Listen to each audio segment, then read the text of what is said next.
دنیا تیزی سے گزر رہی ہے، ایاموں کا پتہ نہیں چل رہا ہے، سالوں کا پتہ نہیں چل رہا ہے، نفسا نفسی کا عالم شروع ہے۔ ایسے دور، ایسے ماحول کے اندر اللہ نے ہمیں ہدایت دی ہے، اور آپ ہم سب کو اللہ نے جماعت حق کا بتائی۔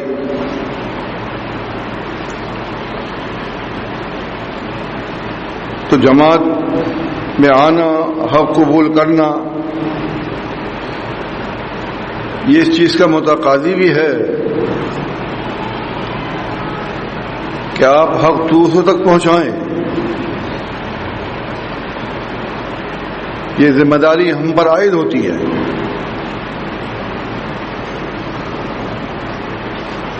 جماعت المسلمین اجتماعی طور پر تو اس کام کو انجام دیتی ہے جہاں تک ہو سکتا ہے۔ ابھی آپ کا اجتماع ہوا مرکزی،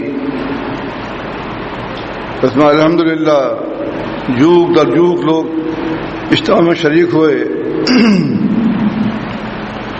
پھر ماہانہ تربیت پروگرام بھی ہم کرتے رہتے ہیں۔ اس سے بھی یہ ہوتا ہے کہ آدمی کو معلومات ہوتی ہے، ایک ماحول مہیا ہوتا ہے دینی، وہ چاہے چند گھنٹوں کا صحیح، ایمان میں بہتری آتی ہے، آپس میں ملاقات ہوتی ہیں، اللہ رسول کی باتیں ہوتی ہیں، اس سے ایمان کا تھرمامیٹر بڑھ جاتا ہے۔ صحیح بخاری صحیح مسلم میں ہے، جب رسول اللہ صلی اللہ علیہ وسلم رسول بنا دیے گئے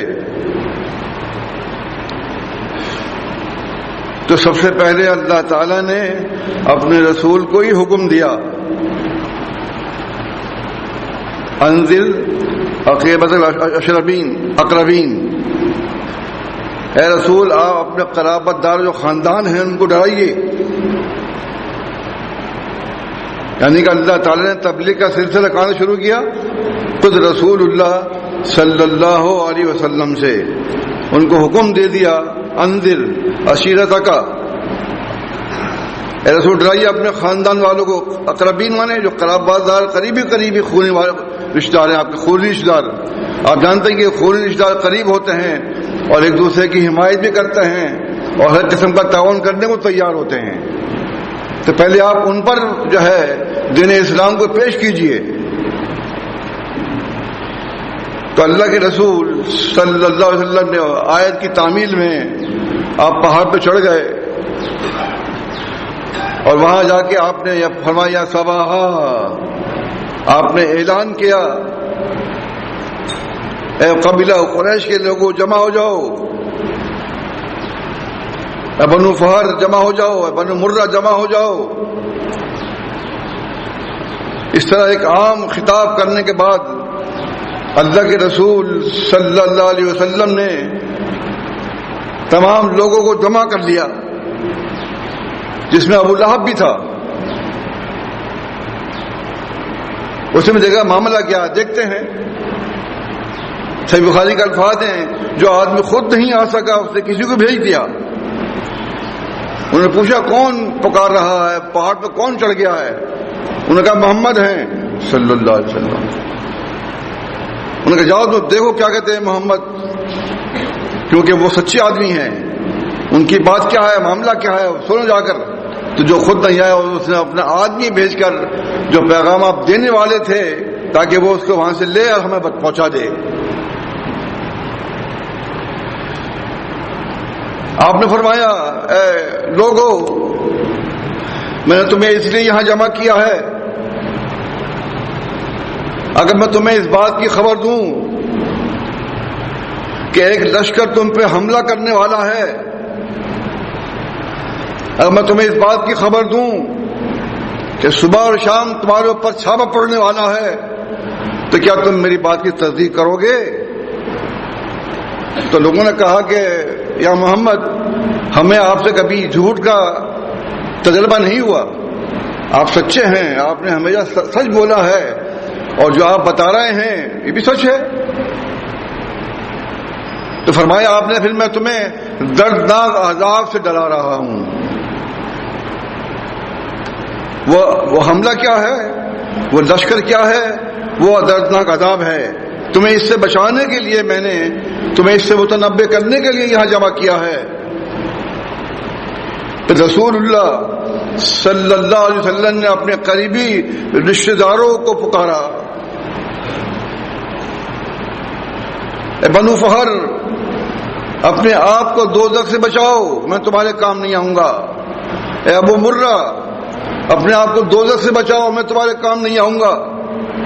اے عبد مناف، بنو عبد مناف، اپنے آپ کو دوزخ سے بچاؤ، میں تمہارے کام نہیں آؤں گا۔ اے بنو ہاشم، اپنے آپ کو دوزخ سے بچاؤ، میں تمہارے کام نہیں آؤں گا۔ اے بنو عبد المطلب، اپنے آپ کو دوزخ سے بچاؤ، میں تمہارے کام نہیں آؤں گا۔ اے عباد بن عبد المطلب، اپنے آپ کو دوزخ سے بچاؤ، میں تمہارے کام نہیں آؤں گا۔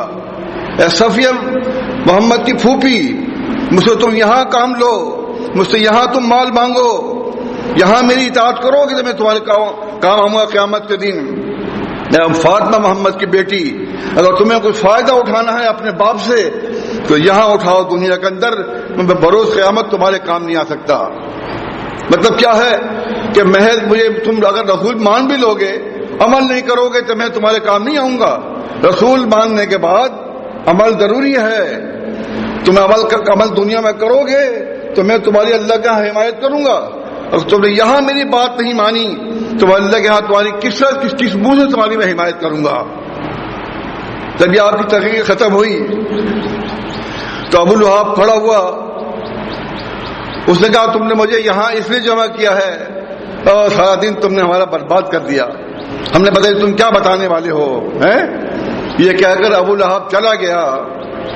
اور اسی موقع پر صحیح بخاری میں ہے اللہ تعالیٰ نے اس کے سیاق و سباق کے لیے یہ اتاری سورت، بسم اللہ الرحمن الرحیم، تبت یدا ابی لہب وتب ما اغنی عنہ مالہ وما کسب سیصلی نارا ذات لہب وامرأتہ حمالۃ الحطب فی جیدہا حبل من مسد۔ فرمایا اللہ تعالیٰ نے کہ ابو لہب کے ہاتھ ٹوٹ گئے، وہ برباد ہو گیا، اس کا مال اس کے کام نہیں آیا جو اس نے کمایا۔ سیصلی نارا، ان قریب دہکتی ہوئی آگ میں داخل ہوگا، اور اس کی بیوی جو لکڑیاں چنتی پھرتی ہے اس کے گلے میں بھی کھجور کی رسی پڑی ہوئی ہے، وہ پھانسی دے کے مر جائے گی۔ گویا کہ اللہ تعالیٰ نے جو اللہ کے رسول صلی اللہ علیہ وسلم کی تبلیغ کو ناکام کرنا چاہتا تھا، ایسے جملے بتانا چاہتا تھا کہ تاکہ لوگ اس کی بات کو سنیں، لیکن اللہ نے سورت اتار کے محبت کی تائید کی اور ان کی تبلیغ کی تائید کی کہ جو کچھ کہہ رہے ہیں یہ مان لو تو تمہیں اللہ کے یہاں فلاح ملے گی۔ تو جماعت المسلمین بھی یہی ہے کہ آپ کو یہاں اللہ نے ہدایت دی ہے اس لیے کہ آپ ہر جگہ پر پھونک پھونک کے قدم رکھیں۔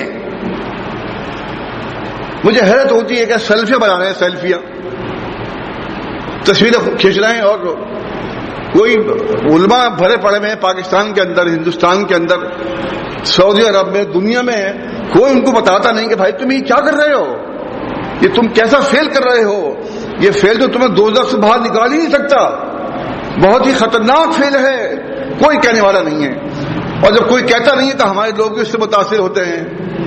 فیس بک پہ ان کی تصویریں دیکھو لگی ہوتی ہیں، ماں باپ کبھی غور نہیں کرتے ہیں ہمارے بیٹا اولاد کیا کر رہی ہے، جماعت میں رہنے کا فائدہ کیا ہے، داڑیاں کاٹ رہے ہیں، داڑیاں مونڈ رہے ہیں، مختلف قسم کے فیل۔ چلو بہرحال ان گناہوں کی تو معافی لگتی ہے مجھے، ایک آدمی داڑھی کاٹتا تو صحیح کر لے گا، اور نہیں کاٹی ہے تو کبھی نہ گناہ ہے، اللہ اس کو سزا دے گا، لیکن تصویر بنانا یا تصویر میں تعاون کرنا یہ دونوں برابر کی چیز ہے، اس کے لیے کوئی معافی نہیں ہے۔ میں نے بتایا تھا آپ کو صحیح بخاری کے حوالے سے 3 کام ایسے ہیں گناہ کبیرہ میں جس کی معافی مجھے نہیں نظر آتی۔ پہلا کام تو یہ کہ اللہ تعالیٰ فرمائے گا بروز قیامت کہ تو نے یہ تصویر کھینچی تھی، سیلفی بنائی تھی، یا تو نے تصویر کھنچوائی تھی سوائے مجبوری کی حالت میں۔ انما حرم علیکم المیتۃ والدم ولحم الخنزیر آیت میں یہ بات آ جائے گی۔ جہاں مجبور ہے، گورنمنٹ کا کوئی قانون ہے اس کے لیے ہم کر رہے ہیں تو وہ اللہ معاف کرنے والا ہے، اور ستبانی کی حدیث ہے، اس امت کو یہ رعایت دی گئی ہے کہ مجبوری میں پکڑ نہیں کرے گا اللہ. لیکن یہاں تو شوقیہ، فخریہ، یہ کیا ایمان ہے؟ دل میں ایمان نہیں ہے. تو اللہ فرمائے گا کہ اس میں روح پھونک دو. تم نے تصویر بنوائی تھی، یہ بنائی تھی، اس میں روح ڈال دو. تم روح ڈال دو گے تمہیں جنت مل جائے گی. روح کوئی ڈال نہیں سکتا. روح ڈالنا اللہ کا کام ہے.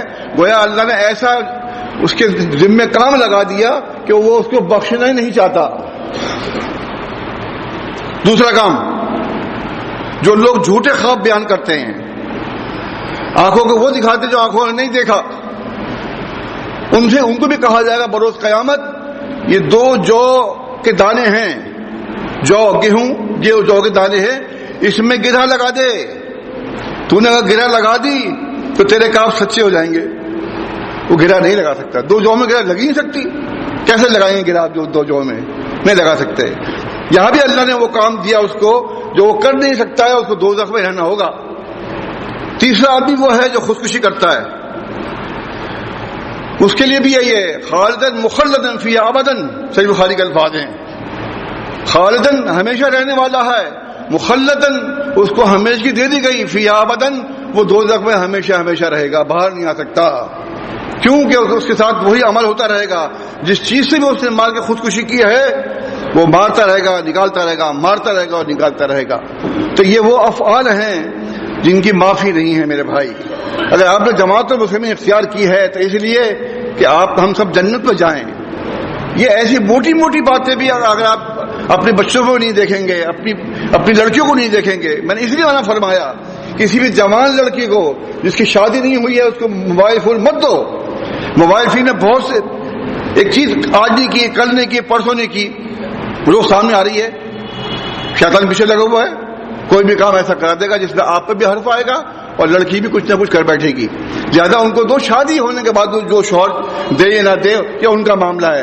آپ اپنے دامن کو بچائیے. امیر کا حکم سن کے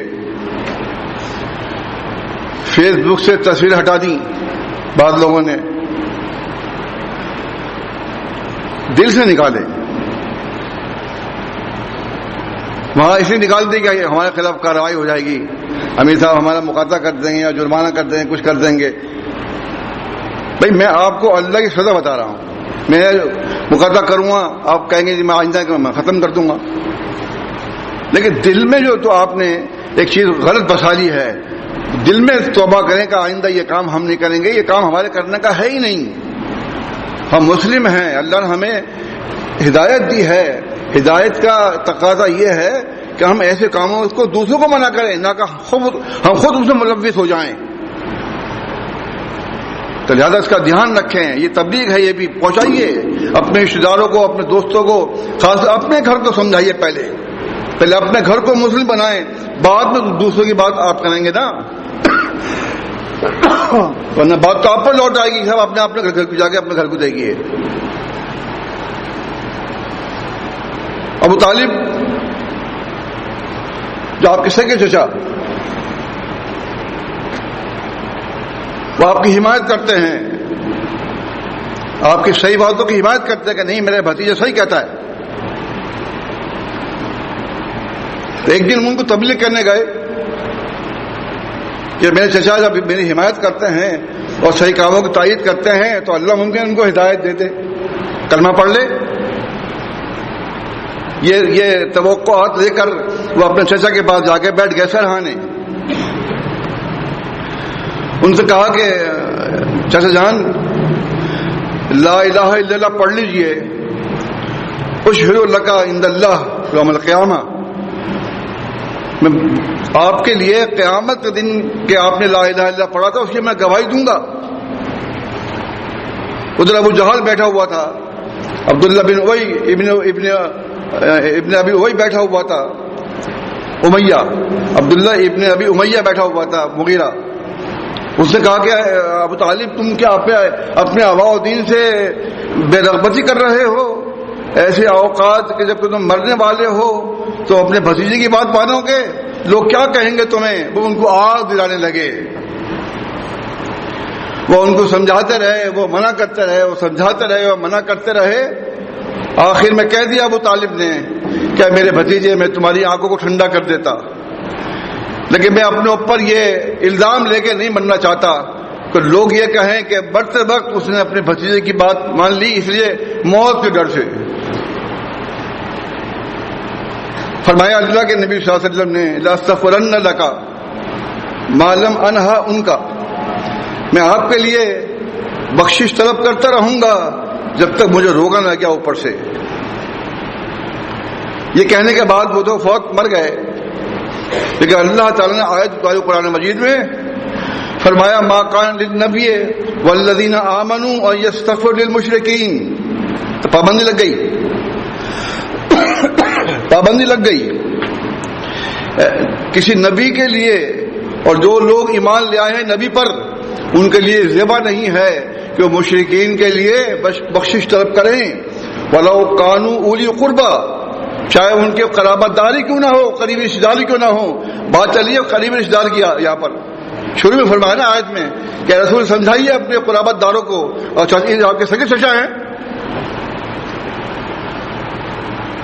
بہرحال فرمایا بعد اس کے کہ جب کہ ہدایت واضح ہو گئی، حق ظاہر ہو گیا اور آپ کو معلوم ہو گیا انہم اصحاب الجحیم، اور یہ لوگ جو ہیں دوزخ میں جانے والے ہیں، ان کے لیے بخشش طلب کرنا کیا معنی لگتا ہے رسول؟ بخشش ختم، ہم بھی بخشش نہیں کریں گے ورنہ کوئی ایمان والا کرے گا. تو اس طرح پابندی لگائی اللہ تعالیٰ نے کہ جو لوگ اسلام کو قبول نہیں کر رہے تھے، محمد رسول اللہ صلی اللہ علیہ وسلم کی پیروی کرنے کو تیار نہیں تھے، ان کا کلمہ پڑھنے کو تیار نہیں تھے، ان کے ساتھ یہ وہی ہوا جو عذاب ان کے لیے لکھا ہوا تھا. تو بات بتانے کی یہ ہے، آپ کے سگے چچا ہوں، سگے والدین ہوں، آپ کے بہن بھائی ہوں، آپ کے یہ سب ایسے قرابت دار ہیں، نانا نانی تایا چچا، سب یہ بہت ہی قریبی رشتہ دار ہیں. یہ کوئی ہمیں کام نہیں آئے گا اللہ کے یہاں. اگر اللہ کے ہاں کوئی چیز کام آنے والی ہے تو وہ تبلیغ ہے، وہ عمل ہے، وہ قرآن و حدیث ہے جس پہ آپ عمل کر کے اللہ کے ہاں سرخرو ہو سکتے ہیں. ورنہ اللہ کے ہاں پکڑے جائیں گے ہم سب لوگ، کیونکہ ہم دیکھ رہے ہیں کہ ابھی بھی ہمارا آنا جانا ان گھروں میں ہے جو جماعت المسلمین سے تعلق نہیں رکھتے، جماعت المسلمین کو صحیح نہیں سمجھتے، بات خاموش ہیں، کہتے بھائی چھوڑو بھائی کیا بات کرنی ہے. لیکن وہاں ہمارا اب بھی جانا آنا ہے. ہاں بے شک آپ جائیں ہیں، لیکن ان کو تبلیغ کریں نا، ان کو تبلیغ کریں پھر تو صحیح ہے. اور آپ انہی کی کسی بات کرنی ہے، انہی کے ساتھ کھانا ہے، انہی کے ساتھ بیٹھ کے دوسرے کام غلط کرنے ہیں، تو پھر یہ آپ کے لیے وبال بن جائے گا. آپ کو جماعت کام نہیں آئے گی، وہاں پر آپ کے جماعت میں آنا فائدہ نہیں دے گا. یہ جب فائدہ دے گا کہ آپ جو کچھ امن اللہ کا تعالیٰ کا قانون ہے اس پہ عمل کریں گے. غلطیاں سب سے ہو جاتی ہیں، چھوٹی موٹی غلطیاں اگر ہم سے سردرد ہوتی ہیں تو اللہ تعالیٰ نماز میں وضو میں ان کو ختم کرنے کا اس نے وعدہ کیا ہے اور وہ ختم کرتا رہتا ہے ہمارے گناہوں کو. مگر یہ وہ چیزیں ہیں کہ جو ہمارے لیے مشکل بن جائیں گی، اس سے ہمیں ہر حال میں بچنا ہے. ورنہ آپ جانتے ہیں کہ زندگی ایک تاریخ ہے، کسی وقت بھی موت کا پروانہ آئے گا. جب آئے گا تو پھر موقع نہیں مل سکتا آپ کو کہ آپ جو ہیں کوئی کہہ کہ مجھے تھوڑی سی مہلت دے دے اللہ تعالیٰ میں اچھے عمل کروں گا. نہیں، ایسا کچھ نہیں ہو سکتا. ابھی سوچ لیجیے، یہ خطبات جو ہوتے ہیں یہ ادھر ادھر کی باتیں نہیں ہیں، سیاسی باتیں نہیں ہیں، یہ اللہ رسول کی وہ باتیں ہیں جو حق ہے، جو دل میں اتر جانی چاہیے. اور جب وہ دل میں اتریں گی تو وہ بھی دکھائی دیں، وہ آپ کے اعضاء و جوارح اس کا جواب دیں گے کہ ہاں دل میں ایمان ہے تو کام بھی، ہاتھ پیر بھی ایمان والے کام کریں گے نا. اور جب دل میں ایمان نہ ہو تو ہاتھ پیر کیا کریں گے؟ تو وہی کریں گے جو زبان کہے گی، جو دماغ کہے گا، جو آپ دل کے اندر ہے. تو لہذا ہوشیار رہیے. جماعت المسلمین جب بھی فائدہ دے گی تو آپ صحیح طور پہ عمل کریں گے انشاءاللہ تعالی. استغفر اللہ.